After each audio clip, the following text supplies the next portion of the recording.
buenas tardes, queridos amigos. ¿Cómo están? Deseo que bien y viendo el programa. Y que también se hayan puesto la vacuna antigripal. Ya es tarde, pero más vale tarde que nunca. Y vamos a hablar hoy de 3 interesantes temas. Así hablaremos de la enfermedad celíaca. ¿Y qué es celíaco?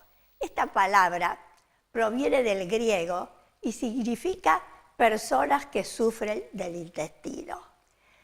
Y fue un gran médico holandés quien dijo que estas personas mejoraban notablemente su vida cuando dejaban de comer gluten en la dieta. Y ahora sabemos que no solamente los niños, sino también los adultos pueden sufrirla. Para que hablemos de este interesante tema, me va a acompañar la especialista en celiaquía, doctora Aide Núñez. Y también hablaremos de la ortodoncia. ¿Y qué es la ortodoncia? La ortodoncia es una parte de la odontología que se dedica no solamente a arreglar los dientes, como dice la gente, sino que también trata los problemas de los maxilares. Y así, esto es muy importante, porque pueden lograr una mejor calidad de vida y también una mejor boca sana. Para que conversemos de este tema, me va a acompañar la odontopediatra Andrea Oldani.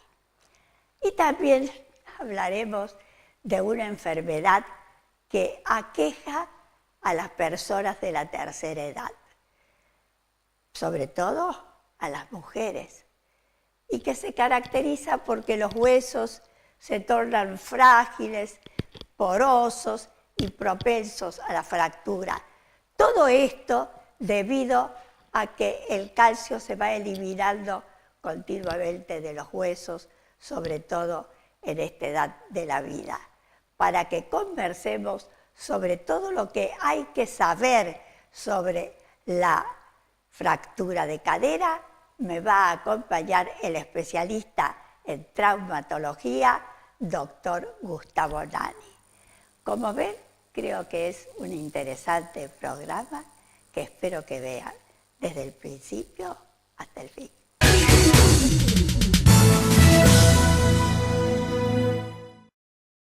Me está acompañando en esta parte del programa la especialista en pediatría y en gastroenterología pediátrica, la doctora Aide Núñez, que siempre tiene la bondad de venir una vez al año a acompañarnos y a la que le agradezco muchísimo su visita. No, muchas gracias a ustedes por invitarme. Bueno, pero es que es un tema que es tan necesario saber y que la gente tiene la necesidad de conocerlo un poco más. Seguro. Por eso me parece muy importante que vos vengas. Bueno. Y yo te quiero preguntar, porque respecto a la enfermedad celíaca, ¿cómo la defines vos a la enfermedad celíaca? ¿Y dónde está el problema de la enfermedad celíaca? Bueno, ahora tenemos que saber que hay enfermedad celíaca que es intolerante a la proteína del trigo, avena, cebada y centeno en forma permanente. Y ahora tenemos otra entidad intermedia que es la alergia alimentaria al trigo. Entonces tenemos una entidad en que es en forma permanente y otra que es intolerante al trigo. Se da tanto en niños como en adultos. Sí, sí. Vos sabés que, ya que decís eso, porque antes se conocía solamente en niños, y ahora hay una especie de estadística que ha hecho el Hospital de Buenos Aires respecto a este tema, y más o menos fueron vistos 1000 chicos y uno cada 167 era celíaco. Y el 67% de esos chicos no tenían trastornos como los tienen en general los que padecen la enfermedad. Claro. Es decir, que a veces es sin síntomas, es asintomática. Asintomática, especialmente cuando se manifiesta en la adolescencia. ¿Por Claro. qué? Porque las hormonas son las que tapan los síntomas y tienen la enfermedad. Lógicamente que ahora se está haciendo más diagnósticos. ¿Por qué? Porque hay una alerta a nivel de la población que si tiene la mamá o el papá o el abuelo o la abuela la enfermedad, pueden llegar a tener los niños. Claro. Entonces ya no van a consultar con un síntoma, sino que van a consultar porque los papás o la abuela o un tío, alguien tiene la enfermedad. Alguien próximo de la familia. Próximo de la familia tiene la enfermedad. Bueno, pero ¿a qué se debe la enfermedad? Lo que afecta es la parte inmunológica, es decir, las defensas de los chicos o al adulto cuando comen trigo, avena, cebada y centeno, penetra en el intestino y provoca toda una reacción inflamatoria. Entonces hace como que se aplanen las vellosidades del intestino y no absorbe los nutrientes como los tiene que absorber. Claro, por eso se dice que es una enfermedad del intestino. Del intestino, Y exacto. respecto a eso que has dicho, esa subdivisión, a mí me parece también que hay que decir que la intolerancia al gluten es para toda la vida. En el celíaco. En el celíaco. Pero, digamos así, que hay una alergia. Una alergia alimentaria que es transitoria. Claro, que dura un tiempo hasta que se corrige. Exacto. Esa es la diferencia que hay entre lo que es alérgico y lo que es intolerante en este caso. Exacto. ¿Y cómo se hace el diagnóstico de la alergia alimentaria y de la enfermedad celíaca? Se hace por sangre, la enfermedad celíaca se hace anticuerpos en sangre, es decir, un análisis de sangre. Exacto. Y biopsia de intestino delgado. Entonces, tenemos las dos cosas juntas. En cambio, la intolerancia alimentaria, no. Tenemos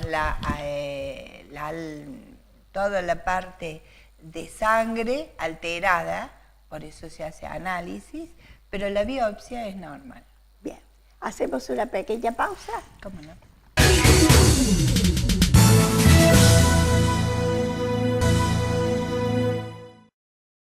¿Cuáles son los síntomas que nosotros observamos en los niños celíacos? Bueno, antes se decía que el chico que tenía diarrea, y ahora también, diarrea crónica de larga evolución, o que se hacen en forma intermitente, que puede tener diarrea y mejorar y volver a tener diarrea, en esos chicos hay que hacer la investigación de la enfermedad.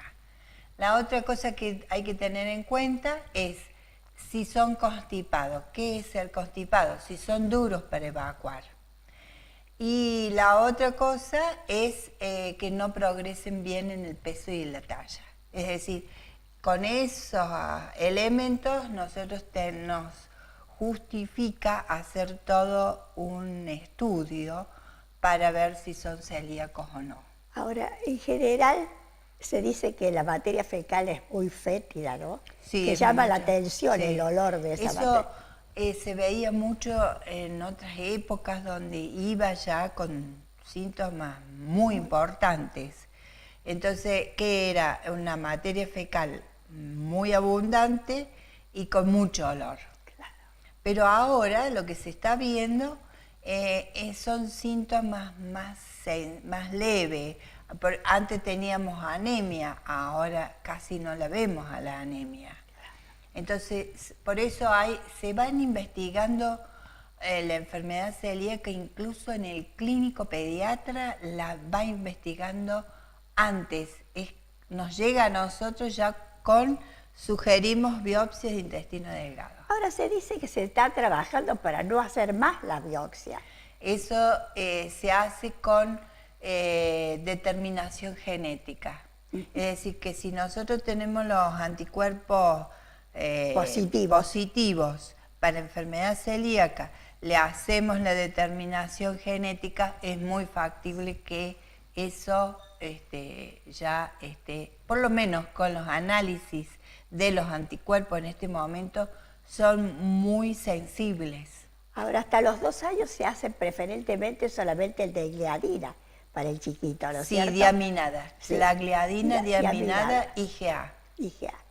Y ya cuando las personas son adultas o son más grandes, Sí, ¿qué otros estudios se hacen? Se hace el antiendomicio, IgA, y la transglutaminasa IgA. Esas son, es decir, con esas dos estudios podemos certificar que en un 90% pueden ser celíacos. La duda más grande la suele presentar el chico de menos de 2 años con los análisis, ¿no es cierto? Claro, porque tenemos algunas enfermedades que son intolerantes a la lactosa o intolerantes a la proteína de la vaca, que son semejantes. Son muy similares. Claro, por eso. Son intolerancias alimentarias. Pero que van a desaparecer con el tiempo. Sí, no sí. La intolerancia al gluten. La intolerancia al gluten celíaco no desaparece. Ahora, la intolerancia alimentaria al gluten sí desaparece. Bien. Bueno, eso es una cosa nueva, ¿no? Es nueva. Y más difícil, ¿no? Es más difícil de comprenderla. Porque son la parte inmunológica de cada uno, cómo reacciona. Bueno, y los celíacos en realidad, ¿qué alimentos no pueden consumir? Nada que tenga harinas de trigo, avena, cebada y centeno. Bueno, acá yo voy a mostrarles que la panadería, que es Los Molinos, la panificadora Los Molinos, nos ha hecho llegar todos estos alimentos que son sin gluten. Una pizza, unos bizcochos llamados criollos, otras tapas para empanadas, otras, ¿qué puede ser esto? Eso es para las hamburguesas, colocarlas como, vendría a ser como un sándwich. Como un sándwich, perfectamente. Muy lindas, muy ricas, así que sepan todos lo que tienen intolerancia al gluten, que pueden también concurrir a la panificadora El Molino para que les prepare estas ricas comidas. Y hablando de las comidas, ¿qué comidas en general sabemos que no pueden comer? Pero ¿qué pueden comer? Y las verduras todas, las carnes de todo tipo. Ahora, en una reunión que estuve hace poco tiempo, se había sugerido utilizar el sorgo, cosa que es factible y es más económico. Claro. Y se pueden hacer todo este tipo de alimentos utilizando el sorgo. Pero ya eso está bien. Ya está establecido. Está establecido que el sorgo. Sí, bueno, sorgo atento, otra... es otra forma para poder reemplazar a ese tipo. Esas harinas. Exacto. ¿Y qué harinas se usan generalmente? La de maíz, la de tapioca. Mandioca, tapioca. Y arroz.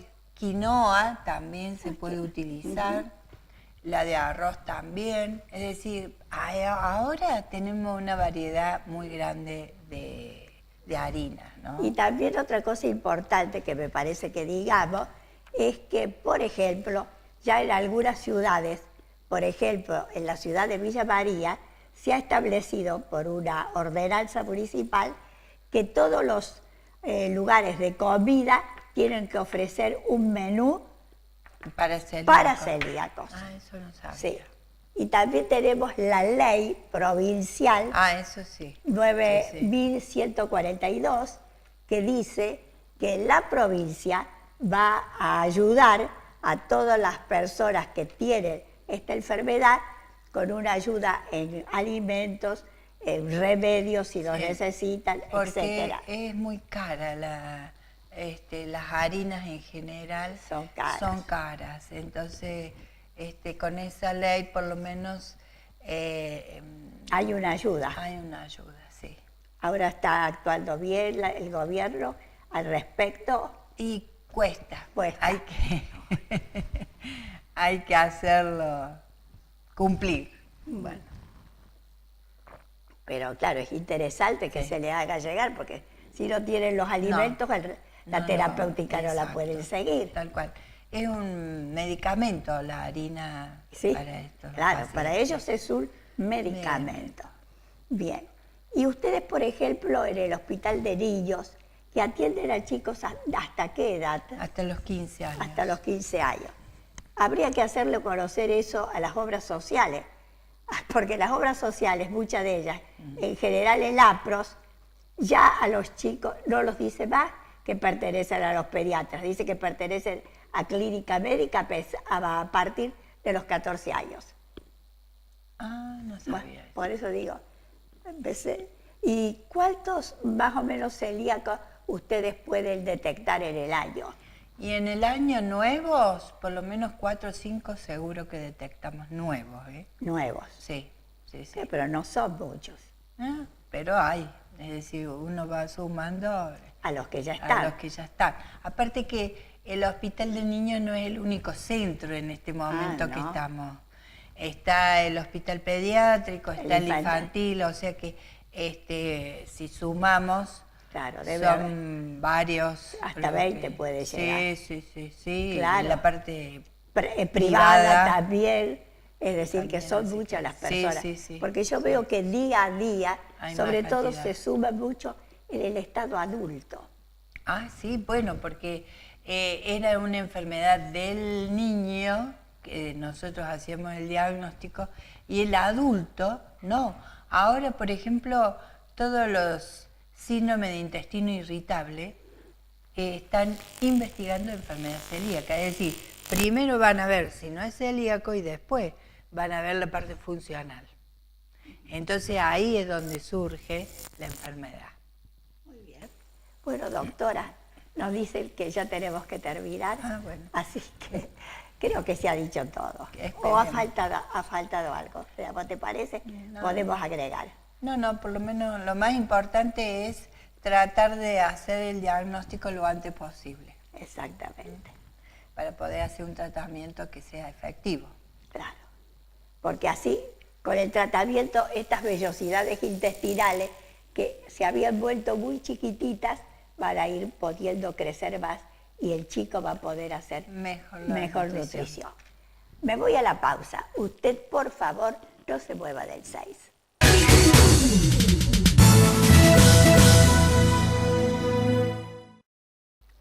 Me está acompañando en esta parte del programa la doctora Andrea Oldani, que es odontopediatra, y con la que voy a conversar de un tema muy interesante, que es la ortodoncia, tanto en niños como en adultos.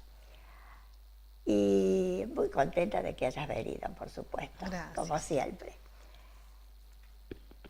Te voy a preguntar, por ejemplo, en qué consiste el tratamiento y qué indicaciones tiene la ortodoncia. El tratamiento de ortodoncia fundamentalmente involucra todas aquellas correcciones de las malposiciones dentarias. Por lo tanto, vamos a alinear, a nivelar y a mejorar la oclusión del paciente. Y también tiene objetivos estéticos, por ejemplo, entre ellos, mejorar la estética de la sonrisa o armonizarla. Claro, y dice que es muy importante hacerlo de chico. Por ejemplo, entre los 7 años empezar más o menos, porque dice que todavía los huesos de la cara no están totalmente desarrollados. Entonces, la ortodoncia puede ayudar a mejorar la armonía de esa cara. Claro, nosotros dividimos a los pacientes en dos grandes grupos. Los pacientes niños, que son los que estás diciendo vos, que son los que la primer consulta por lo general se puede realizar a los 6 años, y los pacientes adultos, donde ya el crecimiento está terminado, claro, y solamente quedan corregir posiciones dentarias. Y que es más difícil de hacerlo, tal vez, ¿no es cierto? Sí, o sea, los dientes se mueven, tienen mucho, o sea, los pacientes adultos el tiempo de tratamiento suele ser un poco más corto, y los requerimientos fundamentalmente son estéticos en los pacientes adultos. Ahora, ¿sí? ¿se puede corregir en los adultos mayores? cuando tienen una mala mordida, una mordida abierta. Sí, sí, pero sí, dice se pueden que es más corregir. difícil. Es mucho más difícil. Es mucho más Es más, difícil. hay casos demasiado extremos donde se hace un tratamiento combinado de ortodoncia con cirugía ortognática, donde ya el hueso está determinado de tal forma y la posición es tan extrema que por más que hagamos las compensaciones dentarias no se va a lograr el movimiento deseado. Esos son casos más extremos. Bien. Ahora, yo dije a los 7 años más o Sí. menos que puede comenzar, ¿no es cierto?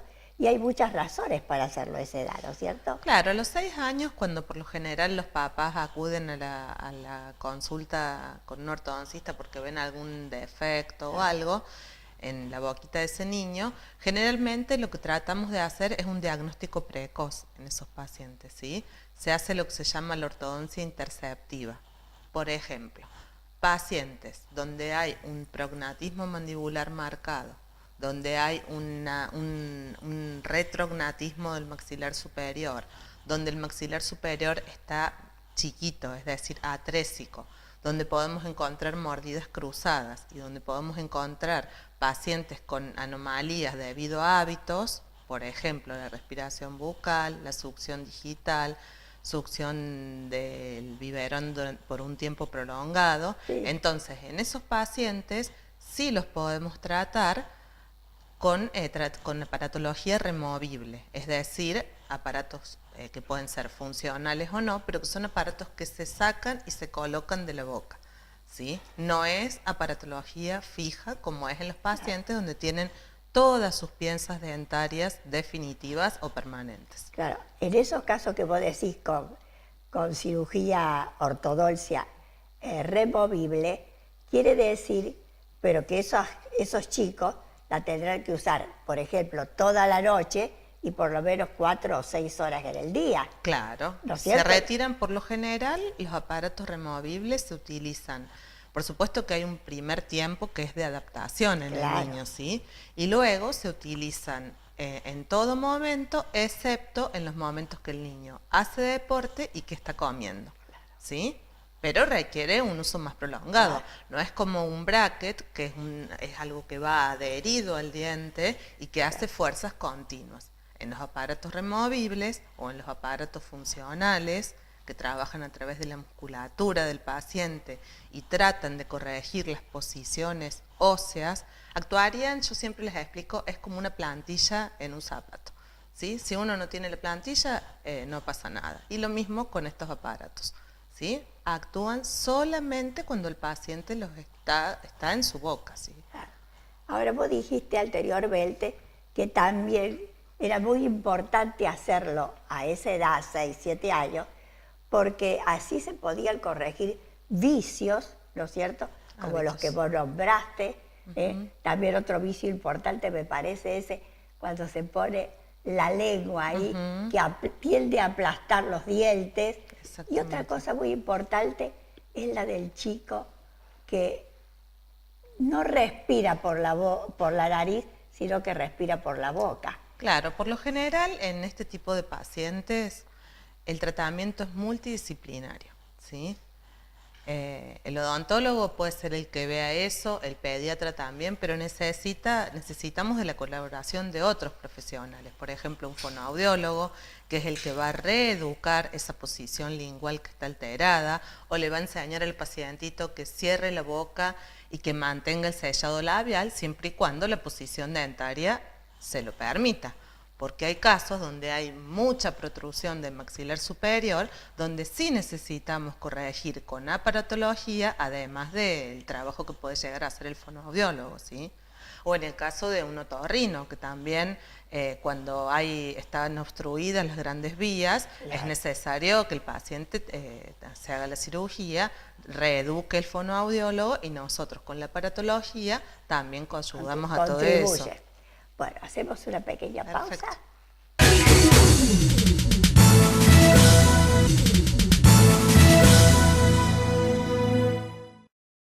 En los adultos, ¿qué tipos de tratamiento podemos realizar, Andrea? Bueno, en los adultos podemos realizar movimientos dentarios a través de aparatología fija y también a través de aparatología removible, Primero vamos a hablar de la aparatología fija, que es la colocación de brackets, que pueden ser los brackets metálicos o estéticos, que se colocan por fuera de la boca, y también tenemos la ortodoncia lingual, Claro. ¿sí?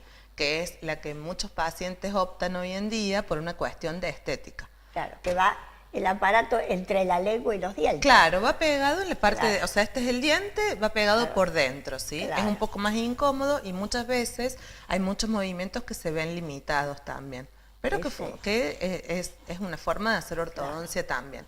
Y ahora no, digamos, hace bastantes años ya, nada más que ahora es como que está más publicitado, está el tema de la ortodoncia invisible, Claro.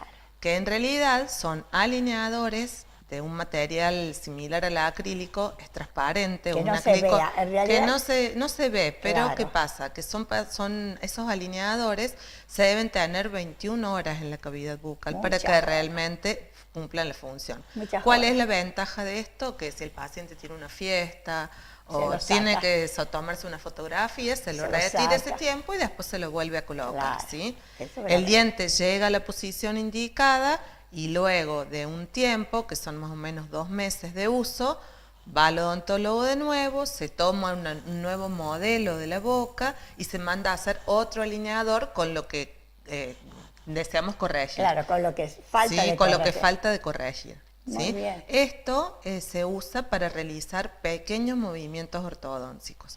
En los casos donde haya que compensar con extracciones, no es recomendable usar este tipo de aparatología. ¿Por qué? Porque nosotros necesitamos controlar bien la raíz del diente cuando tenemos que mover en masa. Entonces, en este tipo de aparatología, estas plaquitas de ortodoncia invisible, no se puede realizar eso. Entonces son para pequeños movimientos. O por ejemplo, para pacientes que han llevado un tratamiento de ortodoncia, pero Desde que chico, desde de chicos chico. lo dejaron, terminó todo y hubo una pequeña recidiva. Es decir, el diente por su propia memoria que tiene, vuelve a la posición que tenía antiguamente, ¿sí? Entonces, en este caso, esas pequeñas correcciones también se pueden realizar con este tipo de aparatología. Ahora que dijimos del tiempo ese que va a durar la ortodoncia, en general, por ejemplo, hablando de la ortodoncia en el niño, ¿qué tiempo de duración tiene la ortodoncia? Y si comenzamos a los 9 años, por lo menos 2 años, 2 años y medio, ¿sí? Eso Es es hasta va- que la- termine el crecimiento en ese caso. Claro. Y después se ve si se pasa una etapa de fija o no. Porque Ahora por ahí le- hay posiciones dentarias que la aparatología removible no la puede corregir. Claro, pero por ejemplo el chico ha hecho los 2 años y medio y ha Sí. quedado bien, pero ¿se le hace algo después para que lo conserve a eso o no? En ese caso, cuando el paciente todavía no ha terminado de crecer, por lo general contenciones no se usa. La contención se usa cuando está toda la dentición permanente ya en la boca y cuando el tratamiento ha finalizado, ¿sí? Tal es así que los protocolos de ortodoncia son bastante exigentes en estas cuestiones de la contención. Digamos, cuando se termina el tratamiento utilizando aparatología fija, brackets, sí o sí el paciente tiene que usar una retención, ¿sí? Y tiene que hacer los controles posteriores para evitar cualquier tipo de recidiva. Es decir, que el diente vuelva a la posición que tenía antes. Por ejemplo, ¿y cuánto tiempo vos le das, por ejemplo, de contención? En realidad los controles posteriores después del determinado del tratamiento de ortodoncia, Sí. si es un paciente adulto donde ya han erupcionado los terceros molares, ya sabemos que tiene una buena posición y todo, es más o menos 6 a 12 meses después de finalizado de retirado los brackets, ¿sí? Para la parte superior. Y abajo se utilizan contenciones fijas que en muchos casos quedan pegadas durante muchísimo tiempo, ¿sí? Porque son fijas, no es que se No se sacan y se puede. ponen como los retenedores Claro. en el maxilar superior. Bien. Ahora, ¿cualquier tratamiento de ortodoncia le va para todos o difiere? Difiere. ¿no? Difiere ¿por qué? Porque no es lo mismo, digamos, el abordaje clínico de un paciente cuando tiene extracciones dentarias no es lo mismo que no las tenga, ¿sí? Claro. Son casos de diferente complejidad, por lo tanto el tratamiento tiene un abordaje diferente. Por ejemplo, en el caso de un adulto con ortodoncia, Sí. porque estamos hablando de los dos, Sí. Que por ejemplo le falta un diente a la persona. Y bueno, ella dice, me tengo que poner un implante en ese diente que me falta. Pero, ¿lo coloco antes de hacerme la ortodoncia o lo coloco después de hacerme la ortodoncia? No, lo correcto para hacer un tratamiento integral de toda la boca es hacerle el tratamiento de ortodoncia previo y luego, después, recién el cuando implante. tengamos el espacio correcto, recién ahí Perfecto. hacer la colocación del implante. Bien. ¿Y cuáles son los avances de la ortodoncia?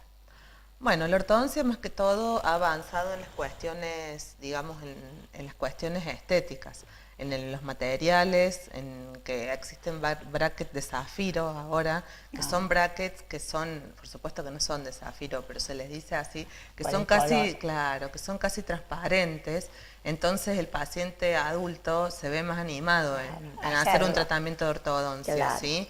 Después, bueno, por supuesto los alineadores que antes no existían, esta ortodoncia invisible, ¿sí? Y después están los sistemas de baja fricción, como son, bueno, para no dar marcas, pero hay sistemas que son autoligantes, donde hay el contacto del arco que mueve los dientes sobre el bracket es mínimo, mínimo, mínimo. Es decir, no hay fricción, no hay nada que se le oponga al movimiento, por lo cual el movimiento ortodóntico se ve mucho más rápido, digamos. Muy bien. Sí. Bueno, me dice que tenemos que terminar. Está todo muy interesante y yo te agradezco mucho por haber Bueno, venido. muchas gracias. Me voy a la pausa. Usted, por favor, no se mueva del 6. Me está acompañando en esta parte del programa el doctor Gustavo Nani, que es especialista en traumatología y que trabaja también en Olcativo, además en Oliva y otros lugares, y al que le agradezco siempre mucho que venga al programa. Bueno, y el gusto también es compartir. Bien, y vamos a hablar hoy de un tema que yo sé que a usted le gusta mucho, que es de la fractura de cadera. Y sabemos que la fractura de cadera es muy común en las mujeres, sobre todo. Se dice que 3 veces más en las mujeres que en los hombres. Así es, la fractura de cadera está muy de moda primero por el tema de la osteoporosis, por eso es mucho más frecuente en la mujer que en el hombre, y después porque como se ha prolongado mucho la expectativa de vida, entonces la vemos con mucho mayor frecuencia que décadas anteriores. Exactamente. Bien, ahora, ¿cuáles son las causas más frecuentes por las que ocurre una fractura de cadera? Bueno, específicamente hablando en las mujeres, también puede ser en menor medida en el hombre, es por la típica fractura del anciano que se cae, generalmente son accidentes intradomiciliarios. Claro, porque la visión no es buena, la audición no es buena, sobre todo el equilibrio no es bueno y se cae. Exacto, es muy común que el anciano se hace un movimiento brusco al levantarse porque decía ir a lo mejor a la noche al baño y bueno, sufre una pequeña lipotimia, se cae y se fractura la cadera. Bien. Ahora, otra causa que pueda encontrarse de fractura de cadera que ustedes pueden ver. Bueno, en el hombre generalmente son algún traumatismo de mayor energía. Claro, de un accidente automovilístico. Los accidentes automovilísticos y después también tenemos los accidentes deportivos. También. Como hoy se practica mucho más deporte. Claro.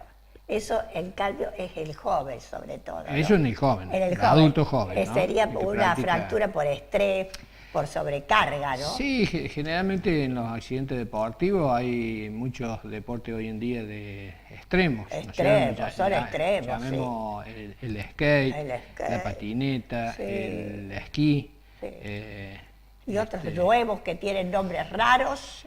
Sí. Alpinismo, trekking. Pero hay otros que tienen nombres raros, que son terribles. Son terribles. Son accidentes de alta energía. Sí, exactamente. Ahora, se ve, por ejemplo, mucho la fractura de cadera en caso de tumores óseos o enfermedades óseas como la osteomalacia. Bueno, es mucho menos frecuente, pero nosotros a esas las encasillamos dentro de lo que son las fracturas patológicas, o sea, la fractura es secundaria a una patología. Dentro de esas fracturas patológicas, las más comunes, por ejemplo, está en primer lugar las metástasis por SIA de mama en la mujer anciana. Exactamente. ¿Y cuáles son los tipos más comunes de fractura de cadera? Pero no demos muchas divisiones. Yo diría de dar dos, que me digan. Así que lo podemos dividir en dos grandes grupos, digamos, las intracapsulares y las extracapsulares, o sea, las que son bien debajo de la cabeza del fémur, o las que son en la base, entre los dos trocantes. Claro, intertrocanterias. Y intertrocanterias. Claro.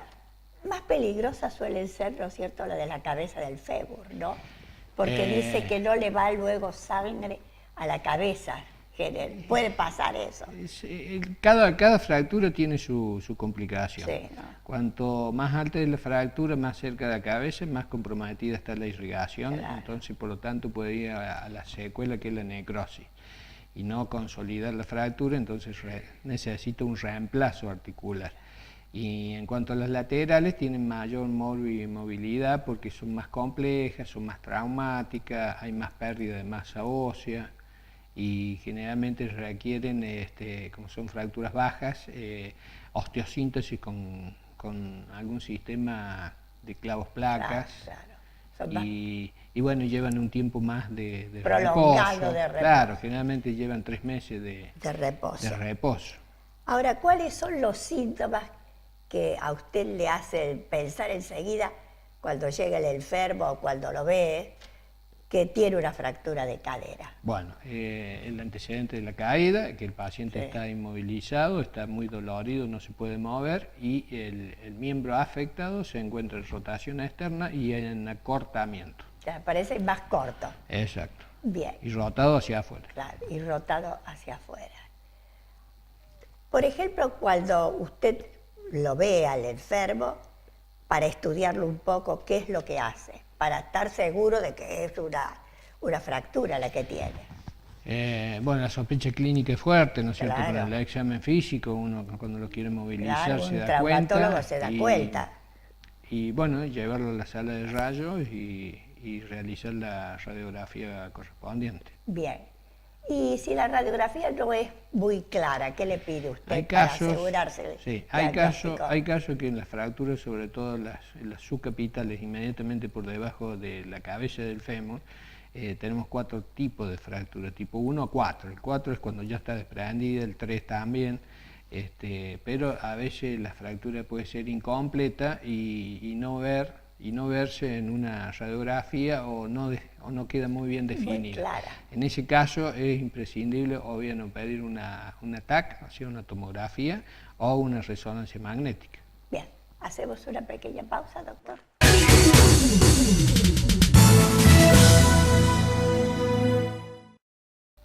Ya, doctor, con el diagnóstico de fractura de cadera y los estudios, etcétera, ¿usted qué hace en el primer momento con el enfermo? El paciente queda internado, se le pide todos los estudios prequirúrgicos, su valoración, y yo diría que el 99% de estos tipos de fracturas son de solución quirúrgica. Hay muy pocos casos en que no se resuelve con cirugía, sobre todo la que hablábamos recién, o sea, atiéndame, doctor, pero usted lo tiene ahí, el enfermo, lo ha internado ya. ¿Y qué tiene que tratar ante todo? Porque el enfermo está muy dolorido. No, se lo interna significa que se lo canaliza con analgésico, y bueno, se pide la interconsulta al médico clínico que lo tiene que compatibilizar, se solicita el material quirúrgico y se programa la cirugía, que lo ideal es hacerla dentro de las 48-72 horas. Bien. A veces se demora mucho tiempo, quiero decir, más tiempo, sí, por el problema de las obras sociales, que no le dan la prótesis, esto, etcétera. En ese caso es perjudicial mucho para el enfermo. Sí, o el paciente tiene otras complicaciones que no está en condiciones de ser operado, y bueno, hay que esperar, ¿no? Hay que ponerle condiciones. Yo siempre digo que la fractura de cadera es una enfermedad, porque eso conlleva a que el paciente se deprima, puede tener complicaciones respiratorias, urinarias, la tan temida tromboembolia. Y también una complicación que la gente se equivoca muchas veces. Dice, está perdido totalmente. No, puede ser una ACV. No. Se da. Sí, pero muchas veces es por el estrés que está También por el sufriendo el estrés, enfermo, sí, sí. que ve pasar los días, por ejemplo, Sí. y su situación sigue mala. Sí, generalmente no hay un solo factor, pero esos pacientes geriátricos que vienen de un geriátrico o aún de su domicilio, como uno se los cambia de su hábitat, Por se eso digo, desorienta. se desorienta, pero no quiere decir que esta persona ya está con un Alzheimer, nada por el estilo. Es una causa esa. Es una causa. Por ejemplo, dentro de las cirugías de cadera, ¿qué es lo que más se hace? ¿La prótesis o se coloca clavos, etcétera? Cuanto más añoso el paciente, el concepto es tratar de realizar un reemplazo articular. Es Una decir, prótesis, la ¿por qué? prótesis. Porque la prótesis nos da la posibilidad que a las 24 horas el paciente lo levantemos. Y en cambio, cuando el paciente es más joven, más activo, tratamos de conservarle su propio hueso mediante una osteosíntesis. ¿Y por qué a algunos ancianos le hacen osteosíntesis?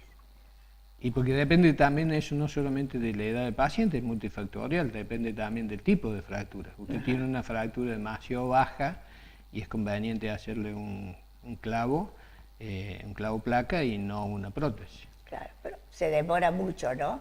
Sí. Con esa intervención quirúrgica. Sí, el postoperatorio de un clavo placa, ya le dije, va desde 2 a 3 60 a meses. 90 días. Y O sea, de 2 a 3 meses. ¿Y esa persona va a poder caminar de nuevamente? Yo En digo, realidad nosotros estabilizamos la fractura y le explicamos a los familiares, no es que tiene que estar postrado en cama, no, lo estabilizamos para movilizarlo. O sea, puede ir el fisioterapeuta, levantarlo, hacerlo parar con un andador y si la parte intelectual del paciente, el confort del paciente lo habilita, puede hasta dar una marcha sin apoyo con un carrito, con un andador. Pero a veces dependiendo también peso del paciente, edad del paciente, estado intelectual del paciente o alguna otra enfermedad que acompañe a la fractura, sí, ¿no? porque yo digo, si está 3 meses en la cama, Sí. levantándose solamente con una silla de ruedas, a mí me parece que ese paciente no va a caminar más. A veces hay que evitarse, porque a lo mejor es un paciente años que tiene una secuela como una hemiplegia y bueno, es muy difícil rehabilitarlo, ¿no? Claro. Pero, En ese caso, sí. Y a veces quedan postrados a una silla de ruedas. Claro. Pero siempre hay que operar. Siempre hay que operarlo. ¿Y qué complicaciones puede tener después de la operación?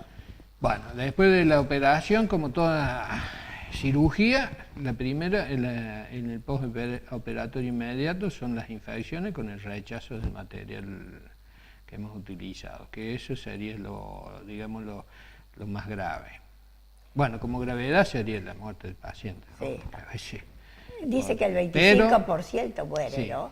En el primer año. Como causa de muerte, así en un paciente puede ser la tromboembolia. Claro, eso es lo que yo le iba a preguntar. Eso famoso que es, los famosos desprendimientos de los coágulos, que van e impactan en el corazón, pulmón, cerebro, puede quedar con un ACV.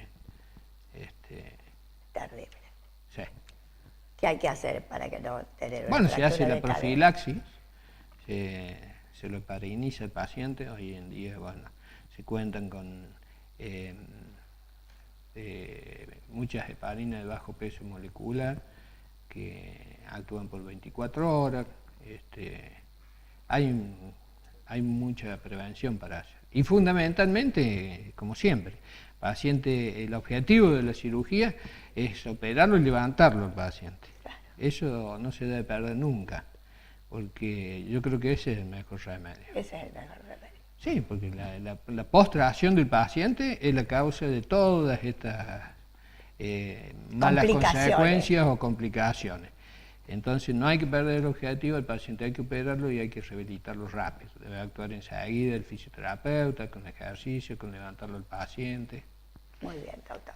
Nos dice que tenemos que terminar. Así que yo le digo muchísimas gracias. Bueno. Ha estado muy interesante como siempre. Muchas Yo, gracias. mis queridos amigos de Oncativo y de Oliva, espero que les haya gustado el programa, tanto como a mí. Un beso muy grande para todos y sigan viéndonos.